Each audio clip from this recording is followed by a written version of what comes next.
importante, né? Aceitar as diferenças, as individualidades, porque sempre as mídias, independente da mídia que for, ela vai estar te falando que você precisa consumir para entrar dentro de um certo padrão, tá? Ai, consuma isso, o seu óculos já não está mais na moda. Então, isso, gente, acaba estimulando cada vez mais os problemas ambientais. A gente vai falar o primeiro aqui, o lixo. Porque para produzir qualquer material que a gente consome, gente, para produzir qualquer material que a gente consome, geramos lixo, muito lixo mesmo, gasta água. Então, isso, e eu vou mostrar para vocês uma questão dos designs, de como é que a mídia induz a gente a comprar. Isso é muito interessante.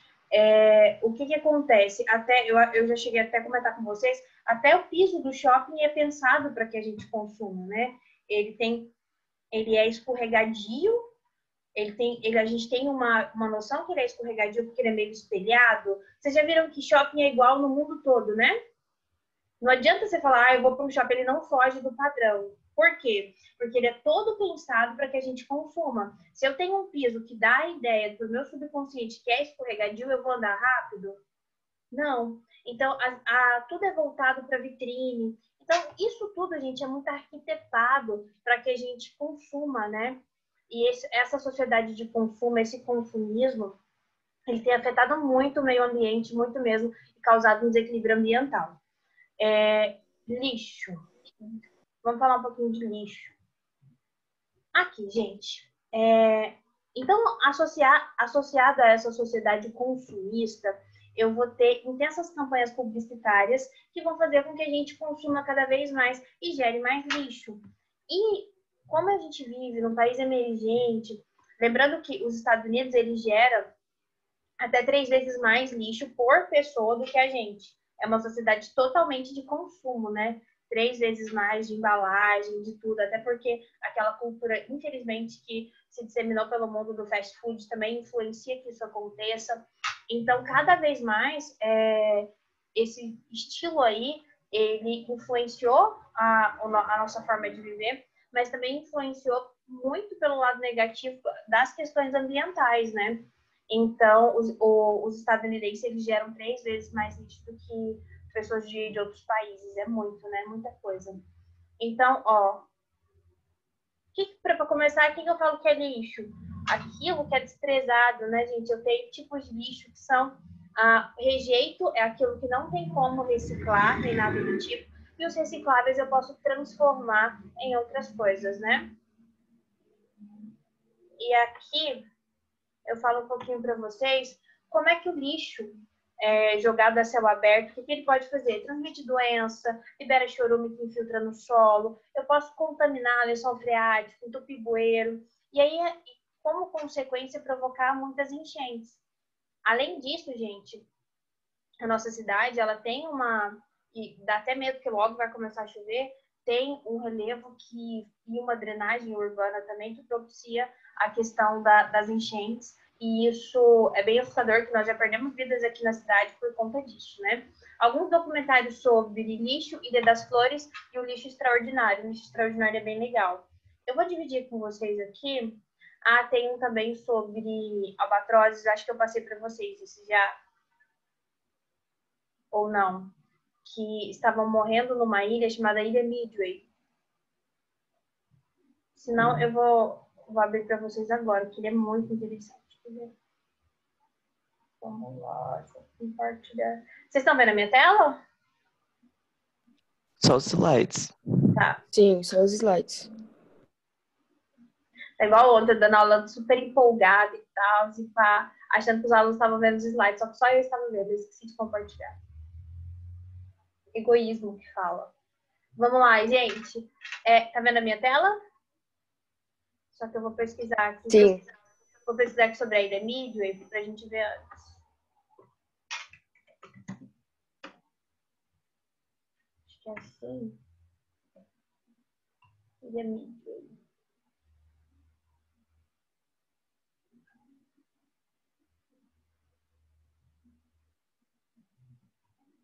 Dá muita dó, gente. Vou...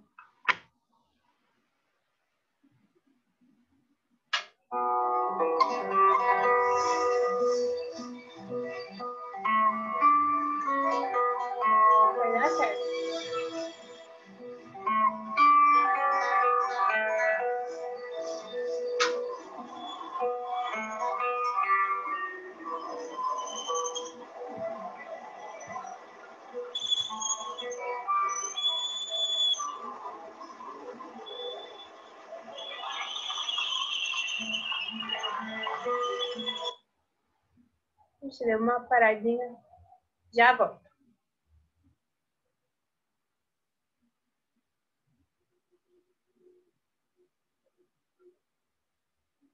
Peraí, deu uma travada.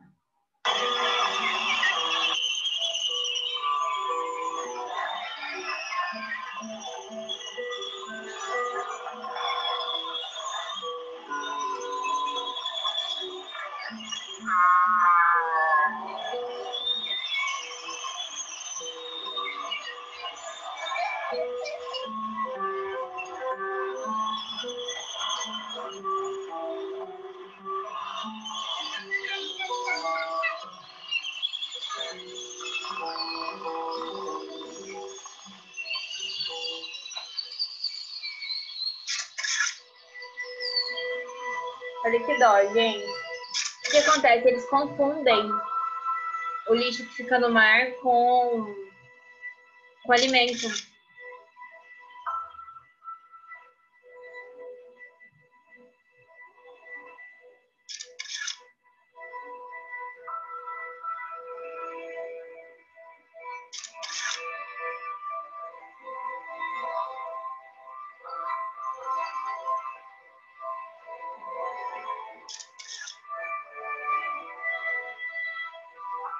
Esse fotógrafo, ele é um ambientalista.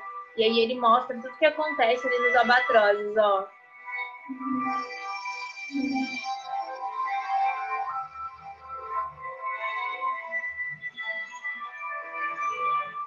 Beleza, eu vou mostrar outra imagem para vocês. E esses albatrozes, eles ficam agonizando assim por muito tempo, por confundirem, gente, por confundirem mesmo esses plásticos, tudo aquilo. Planeta ameaçado pela poluição. Bem aqui entre o litoral da Califórnia e o Havaí, uma enorme área ganhou um triste apelido, o lixão do Pacífico. Levadas pela corrente marítima, toneladas e toneladas de sujeira produzidas pelo homem se acumulam num lugar que já foi um paraíso. A imagem tá ruim? Plástico, uma sopa intragável de tamanho incerto, a aproximadamente 1.600 quilômetros da costa, entre a Califórnia e o Havaí. E que, segundo a estimativa, seria maior do que a soma de São Paulo, Rio, Minas e Goiás. É o Pacífico, o maior dos oceanos, agredido pela humanidade, onde a humanidade raramente chega. Plástico e plâncton, lixo e alimento, tudo misturado. Poluindo o paraíso, confundindo as aves, criando anomalias, como a tartaruga que cresceu com um anel de plástico em volta do casco e matando os moradores do mar. Mas qual será, afinal, o tamanho dessa gigantesca massa de lixo que se acumula no Oceano Pacífico? Será que ainda há tempo para limpar tudo isso? Nos animais. Gente, depois vocês continuem vendo esse vídeo aqui, que eu preciso passar a história das coisas aqui. É bem importante. Então, meninos, Ilhas Midway, tá? Então, tem muita coisa do trabalho daquele fotógrafo, que ele é bem legal mesmo.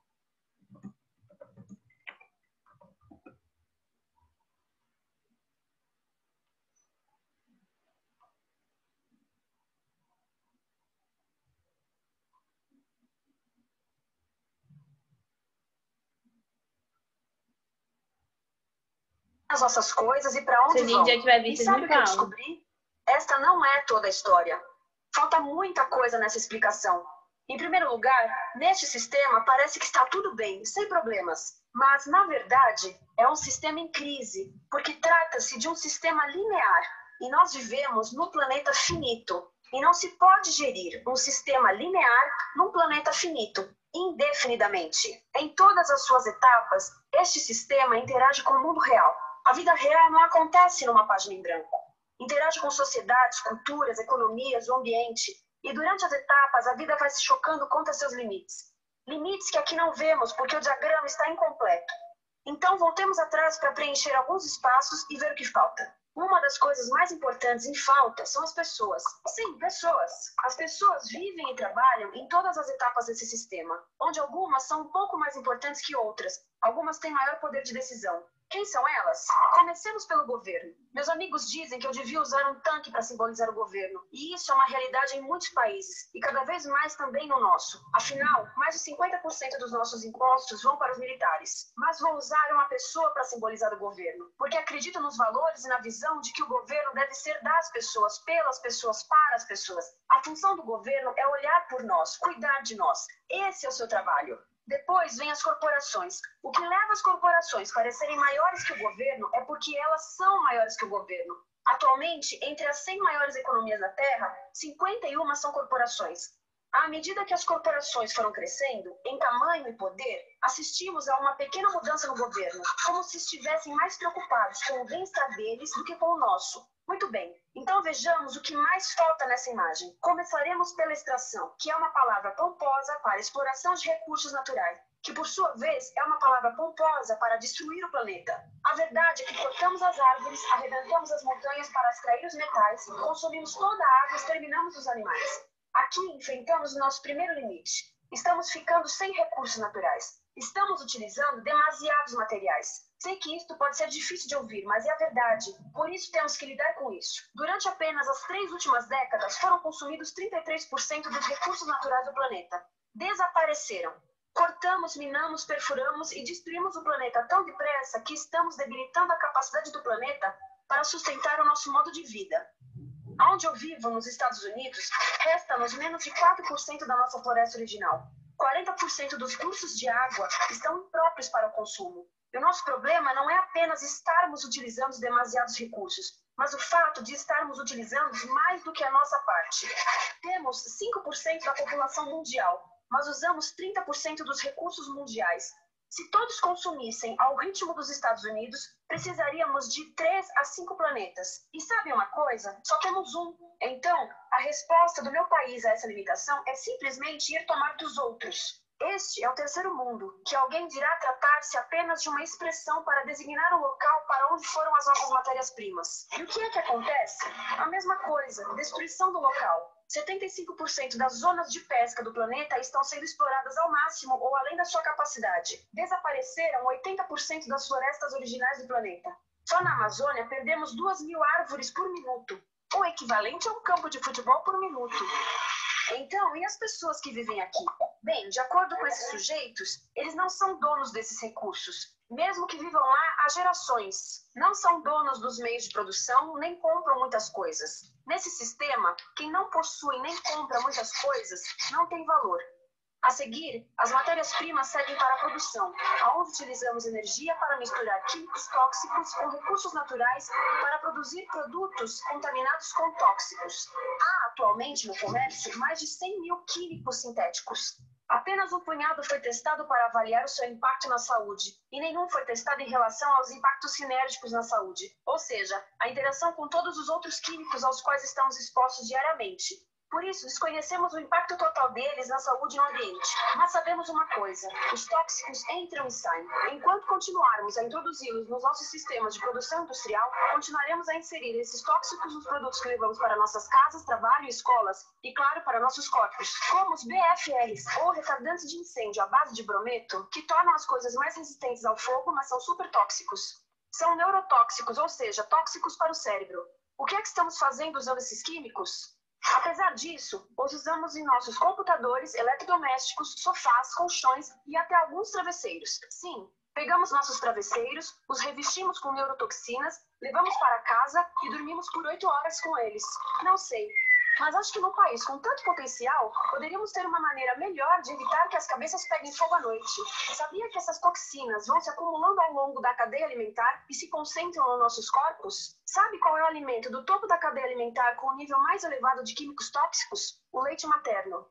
Isto significa que os menores membros das nossas sociedades, os nossos bebês, recebem as maiores doses de químicos tóxicos das suas vidas a partir do leite das suas mães. Não acha que é uma incrível violação? A amamentação deveria ser o mais importante ato humano de nutrição. Deveria ser algo sagrado e seguro. A amamentação continua a ser o melhor e as mães devem amamentar, mas nós deveríamos proteger esse ato. Eles deviam protegê-lo. Eu pensava que zelavam pelos nossos interesses. As pessoas que mais sofrem com esses produtos químicos são os trabalhadores das fábricas. Muitos são mulheres em idade reprodutiva que trabalham com toxinas que afetam a gestação, carcinogênicos e muito mais. Agora eu pergunto, que tipo de mulher em idade reprodutiva trabalharia num emprego deste, exposta a estas toxinas, a não ser uma mulher sem outra alternativa? Essa é uma das maravilhas desse sistema. A erosão dos ecossistemas e economias locais aqui garante um fluxo constante de pessoas sem alternativas. No mundo, há 200 mil pessoas por dia se deslocando de ambientes que as sustentaram ao longo de gerações para cidades, onde muitas vivem em bairros de lá. Menino, se a gente for ver, ele cita sobre a migração, essa migração por questões ambientais. Então, muita gente hoje se desloca, migra por problemas ambientais e são considerados como refugiados. São refugiados ambientais, tá? A procura de emprego, por mais tóxico que seja. Não só os recursos são desperdiçados ao longo desse sistema, mas também pessoas, comunidades inteiras são desfeitas. Sim, as toxinas entram e saem. Muitas delas saem das fábricas em produtos, e muitas mais saem como subprodutos ou poluição. E estamos falando de muita poluição. Nos Estados Unidos, as indústrias admitem liberar mais de 1.800.000 quilos de químicos tóxicos por ano. Deve ser muito mais, porque isso é o que eles admitem. Trata-se de outro limite, porque quem quer ver e respirar 1.800.000 quilos de químicos tóxicos por ano? Então o que eles fazem? Mudam as fábricas poluidoras para o estrangeiro, para poluir outros países. Mas, surpresa, grande parte dessa poluição volta para nós trazida pelo vento. E o que acontece depois de todos os recursos naturais serem transformados em produtos? Passam por aqui, para a distribuição, o que significa vender todo o lixo contaminado com toxinas o mais rápido possível. Aqui, o objetivo é manter os preços baixos, com as pessoas comprando os produtos em constante movimento. Como eles mantêm os preços baixos? Pagam salários baixos aos trabalhadores das lojas e restringem o acesso aos seguros de saúde sempre que podem. Tudo se resume em exteriorizar os custos. O verdadeiro custo da produção não se reflete no preço. Em outras palavras, não pagamos aquilo que compramos. Outro dia estive pensando nisto. Ia a caminho do trabalho e queria ouvir as notícias. Por isso entrei numa loja para comprar um rádio. Encontrei um pequeno rádio verde engraçado que custava $4,99. Na fila do caixa pensei, como $4,99 podem refletir o custo da produção e transporte desse rádio até ele chegar nas minhas mãos? O metal deve ter sido extraído na África do Sul. O petróleo provavelmente do Iraque. O plástico produzido na China e talvez montado por uma criança de 15 anos numa fábrica do México. $4,99 não paga nem o aluguel do espaço ocupado na prateleira, nem parte do salário do empregado que me atendeu, ou as viagens de navio e caminhão que o rádio fez. Foi assim que eu percebi que eu não paguei o valor do rádio. Então, quem pagou? Estas pessoas pagaram com a perda do espaço dos seus recursos naturais.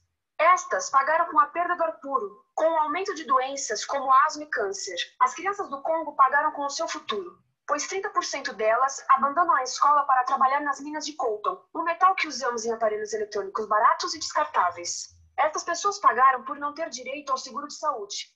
Ao longo desse sistema, pessoas contribuíram para que eu comprasse o rádio por $4,99. Mas essas contribuições não são registradas por nenhum contabilista.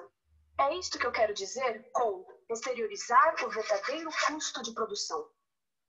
E isso nos leva à seta dourada do consumo. O coração do sistema, o motor que impulsiona. É tão importante proteger esta seta que se tornou prioridade daqueles dois sujeitos. É por isso que após o 11 de setembro, quando nosso país estava em choque, o presidente Bush poderia ter sugerido fazer luto, rezar, ter esperança, mas não, ele disse para fazermos compras. Compras! Nos tornamos uma nação de consumidores. Nossa principal identidade passou a ser de consumidores. Não mães, professores, agricultores, mas consumidores. Nosso valor é medido e demonstrado pelo quanto contribuímos para esta seta. Quanto consumimos. Não é isso que fazemos? Compramos, compramos, compramos. Manter os produtos circulando. E como circulam? Sabe qual a porcentagem dos produtos que circulam através desse sistema que ainda são usados 6 meses depois da venda na América do Norte? 50%? 20%? Não, 1%. Em outras palavras, palavras, 99% das coisas que nós cultivamos, processamos, transformamos, 99% das coisas que percorrem o sistema são lixo em menos de 6 meses. Como é que podemos gerir um planeta com esse nível de rendimento? Mas não foi sempre assim. Hoje, o consumidor médio americano consome o dobro que há 50 anos. Pergunte à sua avó. No tempo dela, a boa gestão, a engenhosidade e a poupança eram valorizados. Então, como é que isso aconteceu?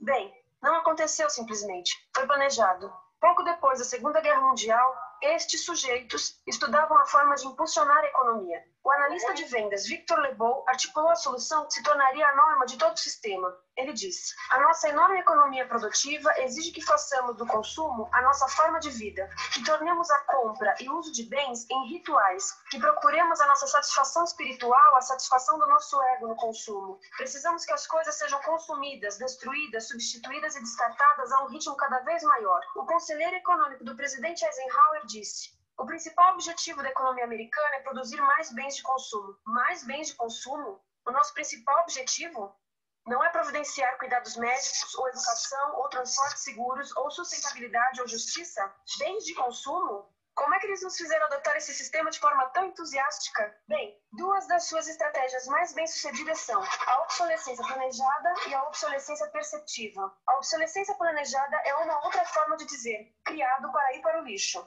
Eles fazem as coisas de modo que sejam inúteis tão rápido quanto possível para jogarmos fora e voltarmos a comprar. Isso é óbvio em sacolas ou copos de plástico, mas verifica-se isso em coisas maiores, como esfregões, DVDs, máquinas fotográficas, churrasqueiras, quase tudo. Até computadores. Já reparou que quando compra um computador, a tecnologia muda tão rápido que em poucos anos se torna quase um impedimento para a comunicação? Fiquei curiosa e abri um desses computadores para ver o que tinha dentro. E descobri que a peça que se muda a cada ano é apenas uma pecinha no canto. Mas não se pode mudar apenas essa peça, porque cada nova versão tem um formato diferente. Tem que jogar tudo fora e comprar um novo. Estive lendo sobre o design industrial da década de 50, quando a obsolescência planejada começou a aparecer. Esses designers eram muito claros sobre o assunto. Chegavam a debater quão rápido conseguiam que um aparelho avariasse, mas de modo que o consumidor mantivesse fé suficiente para ir comprar outro. Foi tão intencional, mas as coisas não avariam suficientemente rápido para manter essa seta funcionando. Por isso existe também a obsolescência perceptiva. A obsolescência perceptiva nos convence a jogar fora coisas que ainda são perfeitamente úteis. Como fazem isso? Mudam a aparência das coisas. Por isso, se comprou suas coisas há alguns anos, todos percebem que você não tem contribuído para essa seta. E como o nosso valor depende da nossa contribuição para essa seta, isso pode ser embaraçoso. Por exemplo, se eu tiver o mesmo monitor de computador gordo e branco na minha mesa por 5 anos e a minha colega tiver comprado um computador novo, ela vai ter um monitor plano, brilhante que combina com o computador, com o celular e até com as canetas. Ela parece estar operando uma nave espacial e eu pareço que tenho uma máquina de lavar na mesa. A moda é outro bom exemplo. Já se perguntou por que os saltos dos sapatos das mulheres passam de largos para finos num ano e no próximo de finos para largos? Não é por haver um debate sobre qual deles é mais saudável. É porque usar saltos largos num ano de saltos finos mostra que você não contribuiu recentemente para a seta. Por isso não vale tanto quanto a pessoa com saltos finos ao seu lado, ou em um anúncio. É para comprarmos sapatos novos. A publicidade e a mídia em geral têm um papel importante nisto. Cada um de nós nos Estados Unidos é bombardeado com mais de 3.000 anúncios por dia. Vemos mais publicidade num ano do que as pessoas há 50 anos viam em toda a vida. Qual é o objetivo de um anúncio, se não nos fazer infelizes com o que temos? Por isso, nos dizem 3.000 vezes por dia que nosso cabelo está errado, nossa pele, nossa roupa, nossos móveis, nossos carros, nós estamos errados. Mas tudo se resolve se formos às compras. A mídia também ajuda a esconder tudo isto e isto. Por isso, a única parte da economia que vemos são as compras. A extração, produção e envio para o lixo acontecem fora do nosso campo de visão. Por isso, nos Estados Unidos, temos mais coisas do que tivemos antes. Mas pesquisas mostram nossa felicidade declinando. Nossa felicidade teve seu pico na década de 50, a mesma época em que a febre consumista explodiu. Coincidência interessante. Acho que sei por quê. Temos mais coisas, porém menos tempo para o que realmente nos faz felizes. Amigos, família, tempo livre. Estamos trabalhando mais do que nunca. Analistas dizem que não temos tão pouco tempo livre desde a sociedade feudal. E sabem quais são as duas atividades que mais fazemos no pouco tempo livre que temos? Ver televisão e fazer compras. Nós, americanos, passamos 3 a 4 vezes mais tempo comprando do que os europeus. Assim, nessa situação ridícula, vamos trabalhar talvez em 2 empregos. E quando chegamos em casa exaustos e sentamos no sofá novo para ver televisão, os anúncios dizem que não prestamos. Então vamos às compras para nos sentirmos melhor. Depois trabalhamos mais para pagar o que compramos e chegamos em casa mais cansados, vemos mais televisão que nos diz para fazermos compras outra vez. E estamos nesse ciclo de trabalhar, ver, comprar. E podíamos simplesmente parar. Então, no final, o que acontece a todas essas coisas que compramos? Nesse ritmo de consumo, não cabe tudo em casa, apesar do tamanho médio das casas ter duplicado nesse país desde os anos 70. Vai tudo para o lixo, e isso nos leva ao tratamento do lixo. Essa é a parte da economia de materiais que conhecemos melhor, porque nós temos de levar o lixo até a esquina. Cada americano produz 2 quilos de lixo por dia, o dobro do que fazíamos há 30 anos. Todo esse lixo ou é despejado num aterro, que é um grande buraco no chão, ou ainda pior, primeiro é incinerado e depois despejado no aterro. As duas formas poluem o ar, o solo, a água, sem esquecer que alteram o clima. A incineração é realmente ruim. Lembra daqueles tóxicos da fase da produção? Bem, queimar o lixo libera esses tóxicos no ar. Pior ainda, produz supertóxicos novos, como a dioxina. A dioxina é a substância mais tóxica feita pelo homem, e os incineradores são a principal fonte de dioxina. Isso significa que podemos parar a principal fonte da mais tóxica substância conhecida e feita pelo homem, simplesmente parando de queimar o lixo. E podemos parar hoje. Algumas empresas não querem criar aterros e incineradores aqui. Por isso, também exportam os resíduos. Então, e a reciclagem? A reciclagem ajuda? Sim, a reciclagem ajuda. Ela reduz o lixo nessa extremidade e depois reduz a pressão para minerar e colher mais nessa extremidade. Sim, sim, sim, todos devemos reciclar, mas reciclar não é o suficiente. Reciclar nunca será suficiente por 2 razões. Primeiro, o lixo que vem das nossas casas é apenas a ponta do iceberg. Para cada saco de lixo que deixamos na esquina, 70 sacos de lixo são criados anteriormente, só para fazer o lixo desse saco que deixamos na esquina. Assim, mesmo que pudéssemos reciclar 100% do lixo das nossas casas, não se chegaria ao coração do problema. Além disso, grande parte do lixo não pode ser reciclado, ou porque contém demasiados tóxicos, ou porque é criado de início para não ser reciclável. Como aquelas caixas de suco, que têm as camadas de metal, papel e plástico, todas coladas. Não dá para separar essas camadas para reciclá-las. Como se vê, é um sistema em crise. Por todo o percurso, estamos batendo em limites, do clima em mudança ao decréscimo da felicidade. Simplesmente não está funcionando. Mas a parte boa de um problema tão generalizado é haver tantos pontos de intervenção. Há pessoas trabalhando aqui salvando florestas, e aqui na produção limpa. Pessoas trabalhando em direitos do trabalho, em comércio justo, em consumo consciente, no bloqueio de aterros e incineradores. E muito importante, em recuperar o nosso governo, para que seja realmente pelas pessoas e para as pessoas. Todo esse... Meninos, então a gente deu para ter uma ideia sobre o quanto esse sistema, né, está em crise, e a gente vê que esse consumismo, nossa, que raiva, tem poucos minutos, que esse consumismo, ele estimula toda uma cadeia em relação a isso, né, de exploração de trabalhadores, de exploração de outros lugares, né, então isso é bem importante. Meninos, hoje eu vou disponibilizar para a Malu já os slides com tudo, correção do exercício, para vocês estudarem, e na sexta, quem tiver dúvida pode me chamar lá no Insta, mas na sexta a gente tira o resto das dúvidas, tá bom? Já vai cair aqui. Ok. Muitíssimo obrigada, gente. Beijo, brigadão, viu? Até. Beijo, Chay, até mais. Obrigada, beijo. Tchau, até a próxima. Tchau, tchau.